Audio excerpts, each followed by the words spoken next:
విమర్శించే కాపు నాయకులు కూడా నేను ఒకటే చెప్తున్నాను, మాట్లాడితే రంగా గారిని పట్టుకొస్తారు. జనసేన కూర్చోబెట్టి టీడీపీ కమ్మాయిలు మాట్లాడుతుంటారు. నేను చెప్తాను, మీరు ఇష్టపడే రంగా గారు, ఆయన సతీమణి కమ్మ సమాజ వర్గానికి చెందిన వ్యక్తి.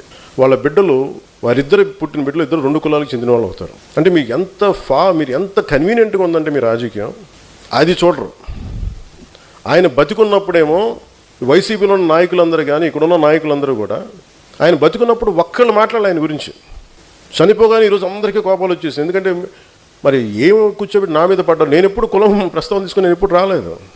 చిన్నప్పుడు ఒకసారి నేను చీరాల్లో పెరుగుతున్నాడు అడిగాను, మా అమ్మని అడిగాను, అమ్మ మనం ఏమిట్లని అడిగాను, ఎందుకు ఇలా ఛానల్ ప్రెసిడెన్సీ ఉంది మా అమ్మ. దేనికంటే స్కూల్లో మా ఫ్రెండ్ వాళ్ళ ఇంటికి క్లాస్ ఇంటికి వెళ్తే వాళ్ళ అమ్మ అడిగింది మీరు ఏమిట్లా అంటే, నువ్వు నోరు మూసుకుని నీకు ఇలాంటి అడగను. ఎందుకంటే మా ఇంట్లో మాకు తెలియదు. మా father being a socialist, it's always about society.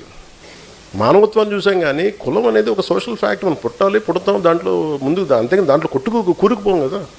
దాన్ని అర్థం చేసుకుంటాం, గౌరవిస్తాం. కానీ కూర్చోబెట్టి పదే మాట్లాడడానికి విసుగు వచ్చేసింది నాకు కూడా. ఇంకెంతకాలం మాట్లాడతారా మీరు?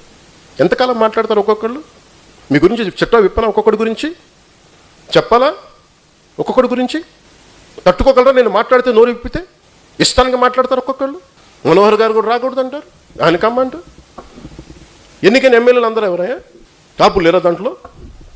నా పక్కన లింగంనేని రమేష్ గారు ఉంటే ఆయన కమ్మంటారు. ఎక్కడో తెలంగాణను పెట్టుకున్న వ్యక్తిని చూసుకుని ఆయన కమ్మంటారు. ఇంకెవరు ఉండకూడదు. ఇప్పుడు హసీనా కూర్చోబెట్టి కాపులు అండి, ఏం తెలియదు. Thank you. నేను చెప్తున్నా, అంటే నేను చెప్పేది అరే దాటి మాట్లాడదాం, కులాలు మతాలు దాటి వెళ్దాం, ఒకే అర్థం చేసుకుంటాం, మాట్లాడతాం, ప్రతి సమస్యను మాట్లాడతాం. అంటే కూర్చోబెట్టి ఇంకా తగ్గి నాకు విసుగు వచ్చేస్తుంది ఇంకా నాకు.